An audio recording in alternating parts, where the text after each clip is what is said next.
Hello everyone. तो इस video में हम लोग CBSE class 10th board exams के प्रीवियस ईयर क्वेश्चंस देखेंगे इलेक्ट्रिसिटी चैप्टर के। तो ये जो पहला क्वेश्चन है हमारे पास, इसमें कह रहा है कि एक 60 वॉट का बल्ब है, एक 40 वॉट का बल्ब है, किसके पास हाईयर इलेक्ट्रिकल रेजिस्टेंस होगा। पहले मैं आपको बताता हूँ कि किसी भी अप्लायंस को अपन ऐसे रेट करते हैं कि let's say 200 volts comma 100 what. तो इसका मतलब ये होता है कि अगर हम उस अप्लायंस को 200 वोल्ट देंगे तो वो हमें 100 वॉट का पावर देगा। अगर हम उसको 200 से कम वोल्ट देंगे तो वो 100 से कम पावर देगा। और अगर हम उसको 200 वोल्ट से ज़्यादा वोल्ट दे देंगे तो शायद वो एलिमेंट फ्यूज कर जाएगा या बर्न आउट कर जाएगा। ठीक है। अब बात ये आता है कि हमको पता है पावर जो होता है वो V इंटू आई लिख सकते हैं, या आई स्क्वायर आर लिख सकते हैं, या V स्क्वायर बाई आर लिख सकते हैं। है ना, हम ओम्स लॉ यूज कर करके इनको डिफरेंट डिफरेंट फॉर्म्स में चेंज कर सकते हैं। अब जैसे अगर ये बल्ब होता तो इस बल्ब का रेजिस्टेंस अगर हमको लिखना होता तो हम लिखते V square divided by P. V square, P को इधर ले आते, आर को इधर भेज देते, तो रेजिस्टेंस हो जाता V square divided by P. तो इसका रेजिस्टेंस हो जाता 400 ओम। ठीक है। जस्ट मैंने एक एग्जांपल लिया कि रेटिंग कैसे बताई जाती है, इसको रेटिंग कहते हैं। अब अपने क्वेश्चन पर आते हैं। तो हमारे पास दो बल्ब्स हैं, 60 वॉट एंड 40 वॉट। इनके वोल्टेजेस, रेटेड वोल्टेज नहीं बताया गया, तो मैं मान लेता हूँ दोनों का रेटेड वोल्टेज जो है वो वी ही है। तो अब अगर हम 60 वॉट बल्ब का रेजिस्टेंस निकालेंगे तो वो होगा वी स्क्वायर डिवाइडेड बाई 60। और अगर आप 40 वॉट बल्ब का रेजिस्टेंस निकालेंगे तो वो होगा वी स्क्वायर डिवाइडेड बाई 40। आप देख सकते हैं दोनों का न्यूमरेटर सेम है। जिसका डिनोमिनेटर वैल्यू बड़ा है वो छोटा होगा, और जिसका डिनोमिनेटर वैल्यू छोटा है वो पूरा चीज बड़ा होगा। इसका मतलब 60 वॉट का रेजिस्टेंस कम होगा, 40 वॉट का रेजिस्टेंस ज्यादा होगा। ठीक है।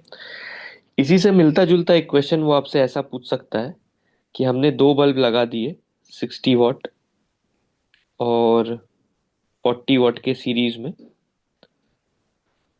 कौन ज्यादा ब्राइटर ग्लो करेगा। तो मैं इसका पावर को P1 मान लेता हूँ, इसका पावर को P2 मान लेता हूँ, दोनों सीरीज में है। तो इसीलिए इनको करंट के थ्रू कंपेयर करना अच्छा होगा। तो मैं आई स्क्वायर आर वाले फॉर्मूला से इनको कंपेयर करूंगा, क्योंकि दोनों का आई स्क्वायर सेम होगा। तो मैं P1 को लिख सकता हूँ आई स्क्वायर इंटू 60 वॉट का रेजिस्टेंस, और मैं P2 को लिख सकता हूँ आई स्क्वायर इंटू 40 वॉट का रेजिस्टेंस। अब अभी हमने बात की थी कि 40 वॉट का रेजिस्टेंस ज्यादा है, इसका मतलब है कि P2 is greater than P1। So 40 what will glow brighter, 40 what will go glow brighter in series. तो ऐसा नहीं कि रेटिंग देखे 60 और 40 तो 60 ही ज्यादा ग्लो करेगा और 60 मार के आ गए आंसर। ये इंपॉर्टेंट है, ये वेरिएशन आपको थोड़ा याद रखना चाहिए। अगले क्वेश्चन पे चलते हैं। What is the function of galvanometer in a circuit. The function of galvanometer in a circuit is to measure current, is to measure small currents, to measure small currents। जब गैल्वेनोमीटर में आप parallel में एक small resistance लगा देते हैं तो वो एमीटर बन जाता है, जिसको कि आप ऐसे रिप्रेजेंट कर लेंगे। और जब आप इसी गैल्वेनोमीटर में एक लार्ज रेजिस्टेंस लगा देते हैं सीरीज में तो ये वोल्टमीटर बन जाता है, जिसको आप इस तरीके से रिप्रेजेंट कर लेंगे।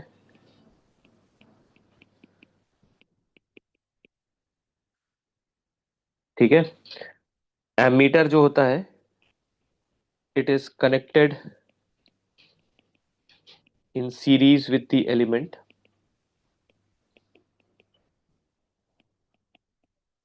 across which we want to measure current,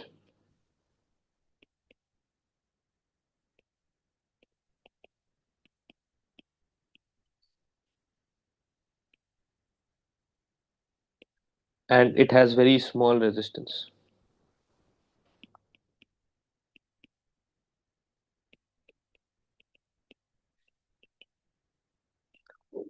तो हमको जिस भी अप्लायंस, फॉर एग्जांपल हम हमारे पास एक सर्किट है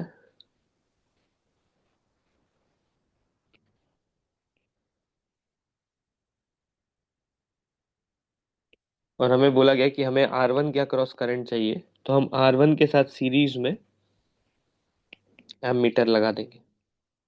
तो जिस एलिमेंट के थ्रू करंट नापना है आप उसके सीरीज में एमीटर को लगा देंगे। Volt meter connected in parallel with the element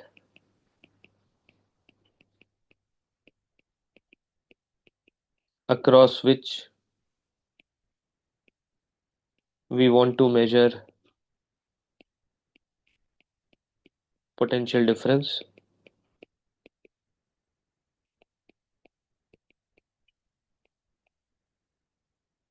It has very high resistance. It has very high resistance. तो मान लो कि हमारे पास एक ऐसा सर्किट है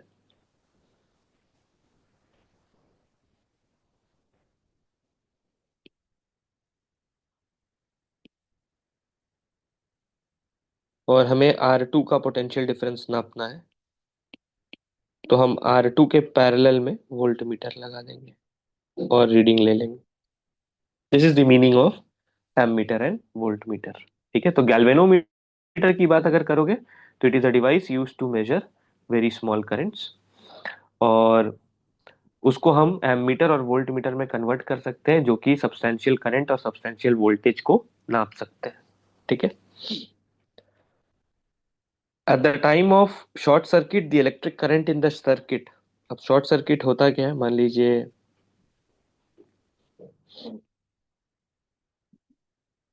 ये चल रहा है, तो आपके सर्किट में करंट चल रहा है E/R। अब किसी रीजन से ये दोनों एंड एक तार से जुड़ गए, कहीं से कहीं कॉन्टैक्ट लूज हो गया और ये तार से जुड़ गए। अब हमारा पूरा का पूरा करंट तो यहीं से चला जाएगा। यानी अब अगर हम करंट लिखेंगे शॉर्ट सर्किट के समय तो वो होगा E या V। अगर आप इसको V से डिनोट करते हैं तो भी कोई दिक्कत नहीं है। V divided by sum RC, where RC is tending to zero, क्योंकि वो एक कनेक्टिंग वायर है, ऑलमोस्ट नेग्लिजिबल रेजिस्टेंस है। अगर डिनोमिनेटर ऑलमोस्ट जीरो के आसपास है तो ये एक बड़ा ही ज्यादा वैल्यू का करंट होगा। So ISC is a very high current.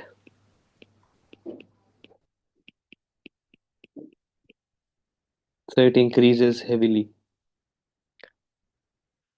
आगे बढ़ते हैं। Two bulbs are connected in series, the current through 100 watt. Okay, दो बल्ब है, सीरीज में लगा दिया हमने इन्हें, और वन के थ्रू जो 100 वॉट के थ्रू जो करंट है वो 1 एम्पियर है। तो चूंकि ये सीरीज में है तो 40 वॉट के थ्रू भी 1 एम्पियर करंट ही जाएगा। ठीक है।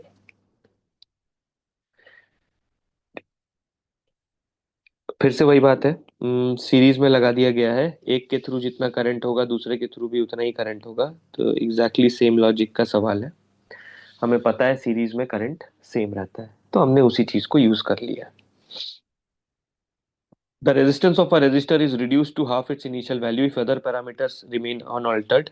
The amount of heat produced in the resistor becomes। अब इसमें क्या है कि आपने रेजिस्टेंस को हाफ कर दिया, तो मैं ये मान के चल रहा हूँ कि हमारा वोल्टेज, हम वोल्टेज अप्लाई करते हैं इन जनरल, तो मैं वोल्टेज को ही अपना पैरामीटर मेन मान रहा हूँ। तो शुरू में हमारा पावर था V²/R।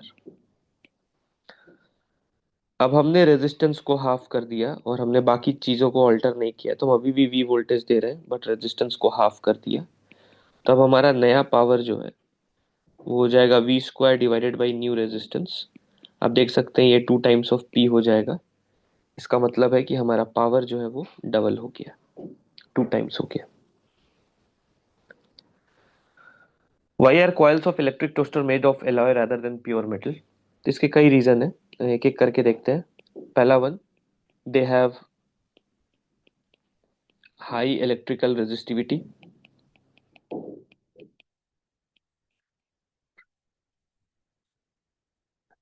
They have high electrical resistivity, तो ज्यादा हीट प्रोड्यूस करते हैं। Second, they have high melting point.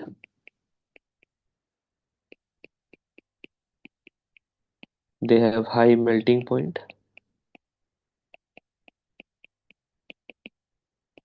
Third, they do not oxidize easily. They do not oxidize easily. They do not oxidize easily. Right. तो ये कुछ major reasons है कि हम अलॉयज यूज करते हैं टोस्टर्स में, इलेक्ट्रिक टोस्टर्स में। A piece of wire of 20 ohm is drawn so that its length is increased to twice its original length. Calculate the resistance on the new situation. तो जो old resistance है वो है 20 ओम का, वो है रो एल बाई ए। हम ये भी जानते हैं कि cross sectional area into length कर देंगे तो हमको वॉल्यूम मिल जाएगा। हमने लेंथ को 2 टाइम्स कर दिया, तो हमारा नया एरिया जो है ए न्यू, वो ऐसा होना चाहिए such that the volume remains the same. तो अभी भी पूरा वॉल्यूम ए एल के बराबर, यानी ए न्यू हो जाएगा A/2। यानी नया रेजिस्टेंस देखिए अगर, तो रो इंटू नया लेंथ डिवाइडेड बाई नया एरिया। सबको ठीक से रीअरेंज करें तो 4 ρl/a, ρl/a की जगह 20 लिख सकते हैं। 4 × 20 यानी 80 ओम। That is the new resistance that we would be getting, right? So it's drawn out so that its length is increased to twice its original length. Yes, I think that should have been the answer. Okay, now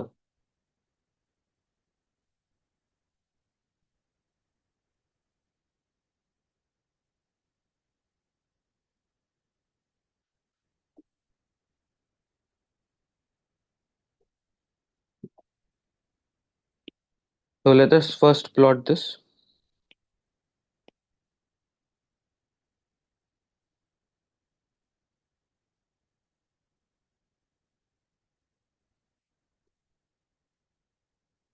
V versus I graph, ठीक है। तो अब अगर V versus I graph लगाते हैं तो 0.1, 0.2, 0.3, 0.4, 0.5, 0.6, 0.7, 0.8, 0.9, 1, and this becomes 0.5, 1, 1.5, 2, 2.5, 3, 3.5। थोड़ा इसको नीचे कर लेते हैं।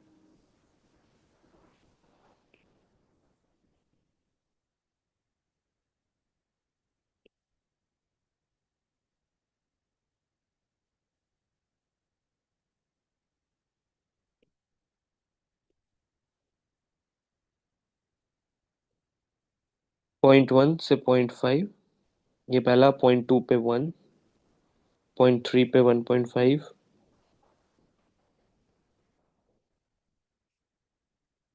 0.5 पे 2.5, 0.6 पे 3, 0.8 पे 4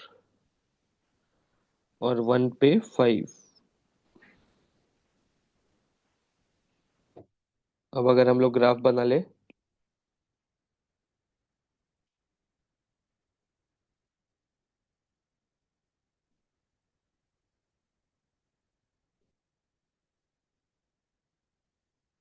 अच्छा ये 5 होगा एक्चुअली, इसीलिए ये मैच नहीं कर रहा था। यहाँ पे बनेगा ये। अब देख सकते हैं एक स्ट्रेट लाइन मिलेगा, तो डिटरमाइन द रेजिस्टेंस। अब हमें रेजिस्टेंस चाहिए, तो हमको पता है रेजिस्टेंस हमको लिखना होगा V/I। तो हम एक काम करते हैं,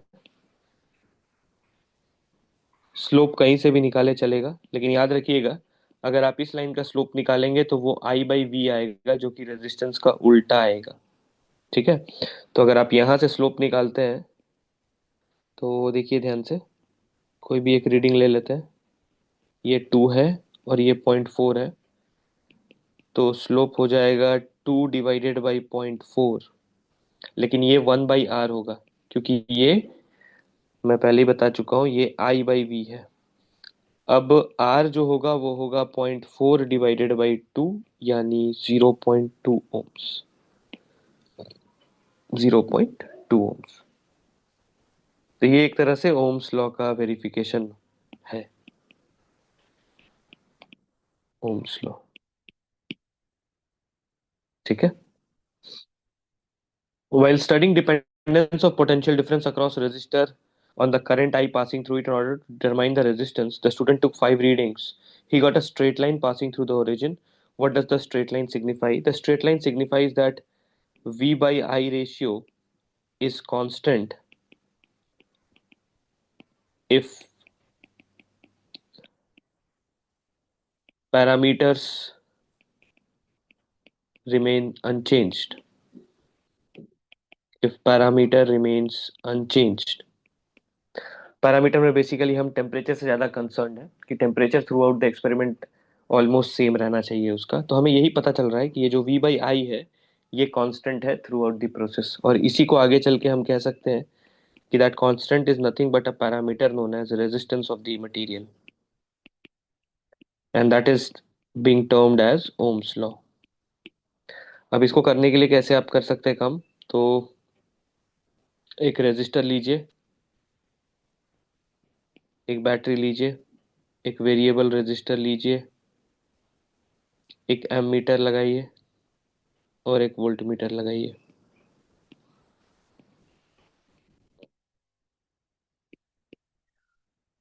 आप वेरिएबल रेजिस्टर को चेंज कर करके करंट और वोल्टेज का रीडिंग लेते जाइए अलग अलग।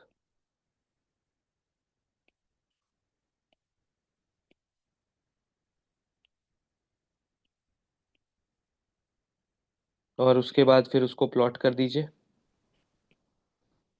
अगर आप आई वर्सेस वी ग्राफ बना रहे हैं और प्लॉट कर रहे हैं तो आपको स्लोप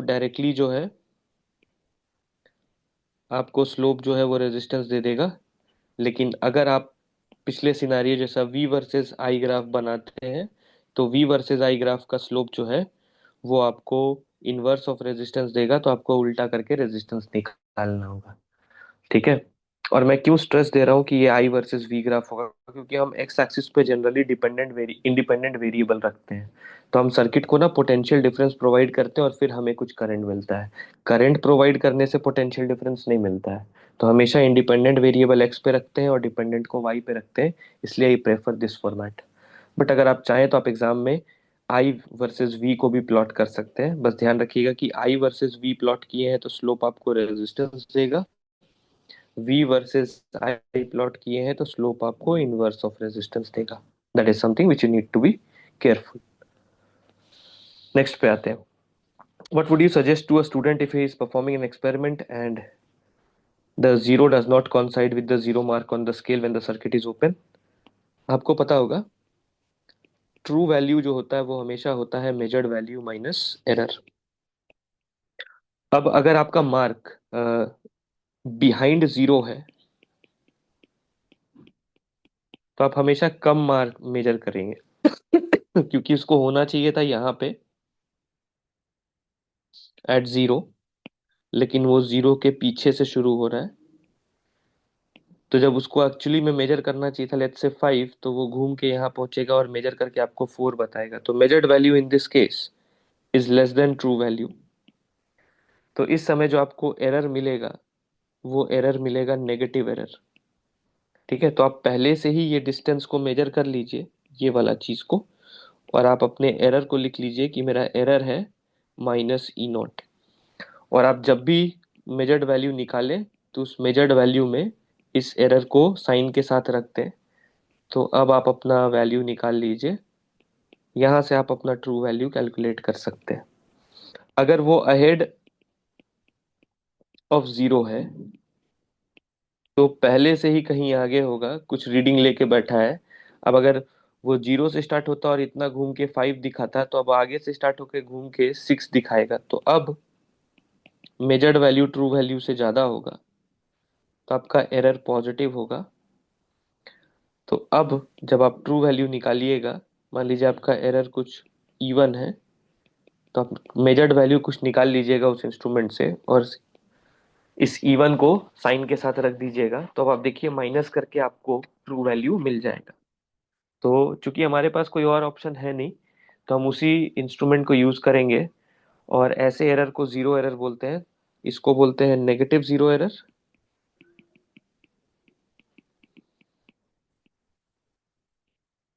और इसको कहते हैं पॉजिटिव जीरो एरर। तो जीरो एरर करेक्शन से हम रीडिंग्स को ठीक कर सकते हैं।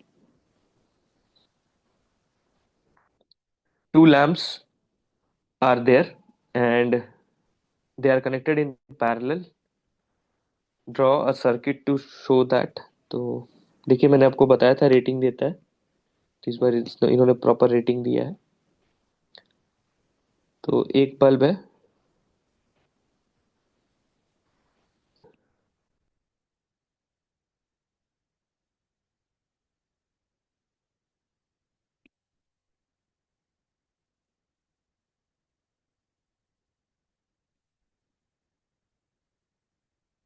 तो दोनों की रेटिंग भी 220 वोल्ट्स है, और हमने अप्लाई भी 220 वोल्ट ही किया है। इसका मतलब है ये भी 60 वाट पावर दे रहा होगा और ये 40 वाट पावर दे रहा होगा। तो यहाँ करंट अगर I1 मान लेते हैं, तो यहाँ करंट I2 मान लेते हैं, तो यहाँ करंट I1 प्लस I2 होगा।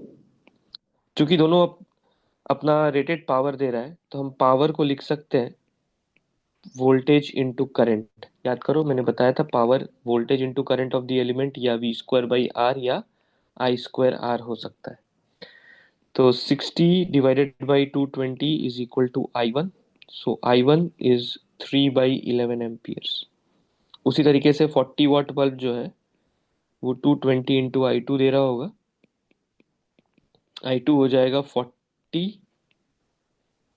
Divided by 220, 2/11 amperes. तो जो टोटल करंट ड्रॉ हो रहा होगा I, वो हो जाएगा 3/11 प्लस 2/11, यानी 5/11 एम्पियर्स। तो ये हो जाएगा 5/11 एम्पियर्स। Total energy consumed. तो टोटल एनर्जी कंज्यूम्ड, अब ये 60 वाट ले रहा है, ये 40 वाट ले रहा है, तो पावर ऑफ द सर्किट जो है वो 100 वाट है, यानी 100 जूल पर सेकेंड। 1 घंटा के लिए 3600 सेकेंड्स। तो energy is power into time. 3.6 × 10⁵ joules. इतना एनर्जी कंज्यूम करेगा ये सर्किट 1 घंटे में। ठीक है।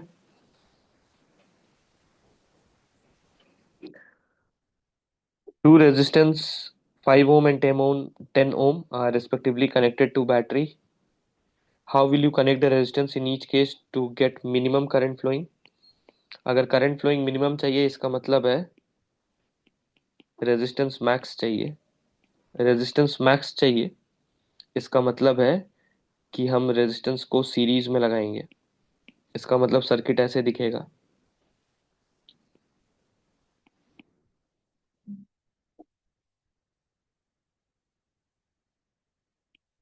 इस समय जो करंट होगा वो मिन करंट होगा। तो हम आई मिनिमम निकालना चाह रहे हैं, तो वो होगा 6 divided by R equivalent. Series है तो R इक्विवेलेंट होगा 5 + 10, यानी 15 ओम। तो I मिनिमम होगा 6/15, यानी 2/5, यानी 0.4 amperes.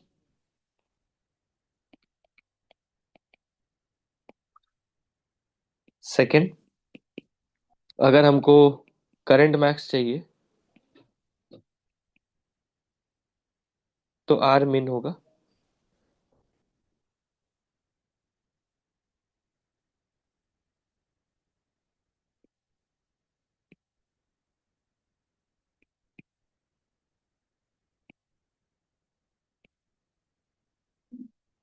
One by are equivalent,